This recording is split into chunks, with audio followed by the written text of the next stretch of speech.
नमस्कार। आज हम चर्चा करेंगे कि ट्विन प्रेगनेंसी में क्या विशेष देखभाल की जरूरत होती है। जैसे कि हम जान चुके हैं कि ट्विन प्रेगनेंसी जो होती है वो डाइकोरियोनिक ट्विन्स हो सकते हैं या मोनोकोरियोनिक ट्विन्स हो सकते हैं और इसके बारे में हमें जानकारी 8 से 10 हफ्ते वाले स्कैन पे सोनोग्राफी पर पता चल जाती है या फिर जो तीसरे महीने का स्कैन होता है 12 हफ्ते या 13 हफ्ते वाला एंटी स्कैन, उस टाइम पर हमें ये जानकारी हो जाती है कि यह प्रेगनेंसी डाइकोरियोनिक है या मोनोकोरियोनिक है। अब एंटी स्कैन सभी के लिए बहुत इंपॉर्टेंट होता है, भले ही वह सिंगल प्रेगनेंसी हो, ट्विन्स हो या ट्रिपलेट हो। इस टाइम पर जैसे कि सभी के लिए बच्चे के शरीर को पूरा डिटेल में देखते हैं कि अब तक जो शरीर के अंग डेवलप हुए हैं वो बराबर है कि नहीं है, बच्चे की गर्दन के पीछे का पानी कैसा है, न्यूकल ट्रांसलूसेंसी, बच्चे की नाक की हड्डी आई है कि नहीं आई है, जिससे क्रोमोसोमल प्रॉब्लम्स के लिए आशंका व्यक्त की जाती है। तो इस तरह से ट्विन प्रेगनेंसी के लिए भी एंटी स्कैन किया जाता है। अब यहाँ पर अलग बात ये हो जाती है ट्विन्स में कि डबल मार्कर टेस्ट जो सबके लिए होता है एंटी स्कैन के साथ, तो एंटी स्कैन और डबल मार्कर ये दोनों टेस्ट करना और इन दोनों को मिलाकर क्रोमोसोमल प्रॉब्लम्स के लिए रिस्क असेसमेंट करना, ये बहुत इंपॉर्टेंट पड़ाव है। इससे हमें जानकारी हो गई बच्चे के स्ट्रक्चर के बारे में, उसके क्रोमोसोम के इश्यूज के बारे में, क्योंकि सिंगल टन में हम आगे चल के दूसरे टेस्ट कर सकते हैं क्रोमोसोम्स के लिए, पर ट्विन्स में नहीं कर सकते। तो जो गारंटी 90 to 95% हमें क्रोमोसोम इश्यूज के लिए यहाँ पर ट्विन्स के लिए मिल जाएगी, वो हम आगे चल के नहीं जान पाएंगे। इसलिए यदि 8 से 10 हफ्ते में यदि आपको डॉक्टर ने डेट दे दी है कि भाई 12 से 13 हफ्ते पे फला डेट पर आपको एंटी स्कैन करना है, तो प्लीज उसको कोई भी ना चूके, क्योंकि मोनोकोरियोनिक हो या डाइकोरियोनिक ट्विन्स हो, हमें जानकारी तो चाहिए कि बच्चे बराबर डेवलप हो रहे हैं कि नहीं, प्लस साथ में डबल मार्कर का मौका हमें नहीं चूकना है। और इस टाइम पर जब हमें क्लियरली प्लेसेंटा दिख रहे होते हैं तो ये क्लासिफिकेशन करना बहुत जरूरी होता है। अब इसके बाद एक इम्पॉर्टेंट पड़ाव आता है ये मल्टीपल प्रेगनेंसी ट्विन प्रेगनेंसी के लिए 16 हफ्ते वाला। इस टाइम पर हम उनका सर्वाइकल लेंथ चेक करते हैं। सर्वाइकल लेंथ यानी कि गर्भाशय का जो द्वार होता है उसका इंटरनल सोनोग्राफी से चेकअप करते हैं। बहुत सी माताएं बहुत बार आशंका व्यक्त करती है, डर जाती है कि इंटरनल स्कैन क्यों होना है, पर सर्वाइकल लेंथ चेक करने के लिए इंटरनल स्कैन ही बेस्ट तरीका होता है और इसको हम नाप कर आशंका आगे जताई जा सकती है कि क्या प्रीटर्म डिलीवरी होने का चांस है क्या, क्योंकि ट्विन प्रेगनेंसी ये जाहिर सी बात है कि बच्चे ज्यादा हैं, एक से ज्यादा, तो गर्भाशय का द्वार खुल जाए, ऐसी स्थिति बन जाए जिसको हम प्रीटर्म लेबर या प्री मैच्योर डिलीवरी बोलते हैं, और वो हम कभी नहीं चाहेंगे। तो 16 वीक्स पर सर्वाइकल लेंथ चेक करके हम उसका प्रेडिक्शन करते हैं, अनुमान लगाते हैं। और कभी ऐसी स्थिति बनती है कि गर्भाशय का द्वार छोटा हो रहा है या ऑस ओपन दिख रहा है, तो उस समय फौरन हम स्टिच लगा सकते हैं। ट्विन प्रेगनेंसी में इस तरह की सिचुएशन होना बहुत कॉमन होता है। यदि समय पर गर्भाशय के द्वार पे हमने स्टिच लगा दिया, टाका लगा दिया, तो इससे हमारी प्रेगनेंसी बच सकती है। अब जैसे कि हम जानते हैं कि आईवीएफ प्रेगनेंसी में ये बहुत कॉमन है ट्विन्स होना या ट्रिपलेट होना, तो फिर हम कभी नहीं चाहेंगे कि हमारी प्रेगनेंसी का इस तरह से नुकसान हो। इवन नेचुरल प्रेगनेंसी में हम नहीं चाहेंगे कि किसी प्रेगनेंसी का 16 हफ्ते या 20 हफ्ते पर नुकसान हो। तो 16 हफ्ते के स्कैन का और उसमें भी इंटरनल स्कैन का ये इंपॉर्टेंस होता है। अब 16 हफ्ते के स्कैन के बाद आपको 20 हफ्ते के आसपास फिर से अनोमली स्कैन के लिए बुलाया जाता है। अनोमली स्कैन को टारगेट स्कैन भी कहते हैं। अब सभी के लिए टारगेट स्कैन या अनोमली स्कैन में बच्चे के प्रत्येक अंग को बहुत डिटेल में स्टडी करते हैं। ट्विन्स के लिए ये ज्यादा इम्पोर्टेंट इसलिए भी हो जाता है क्योंकि इन बच्चों में जन्मजात विकृति होने का चांस ज्यादा बढ़ता है। अब सिंगल के मुकाबले ट्विन्स में ये बढ़े हुए चांस रहते हैं और उसमें भी डाइकोरियोनिक में से मोनोकोरियोनिक में और ज्यादा होता है।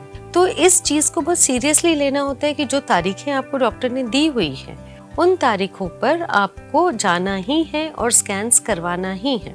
इस मामले में हम लापरवाही नहीं कर सकते हैं। अब जब टारगेट स्कैन हुआ है उसके बाद की जो स्थितियां बनती है वो डाइकोरियोनिक के लिए अलग होती है और मोनोकोरियोनिक के लिए अलग होती है। डाइकोरियोनिक प्रेगनेंसी यानी जो अलग अलग सैक में है, जो प्लेसेंटा अलग अलग है, वो होती है डाइकोरियोनिक प्रेगनेंसीज।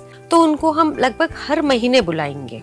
तो सवाल ये भी खड़ा होता है हर बार कि आप हमारी सोनोग्राफी इतनी क्यों कर रहे हैं। तो मैं पहले एक वीडियो में एक्सप्लेन कर चुकी हूँ कि सोनोग्राफी जो होती है वो प्रेगनेंसी के लिए सेफ होती है। अभी तक की कोई रिसर्च ने नहीं बोला ऐसा कि जिससे सोनोग्राफी से माँ या बच्चे को प्रॉब्लम हुई है।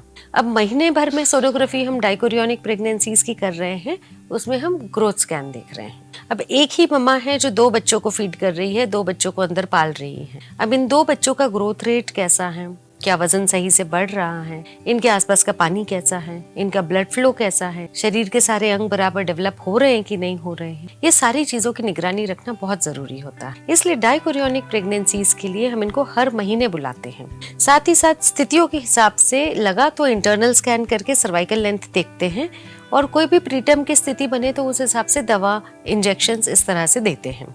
रेस्ट की भी बात कही जाती है। खान पान, डाइट के ऊपर भी स्पेशल ध्यान देने का कहते हैं। और वही यदि मोनोकोरियोनिक प्रेगनेंसी होगी तो उनके लिए स्थितियां और अलग होती हैं। तो 20 हफ्ते के टारगेट स्कैन के बाद यदि मोनोकोरियोनिक प्रेगनेंसी है तो उन्हें हर 15 दिन में डॉक्टर के पास आना होता है।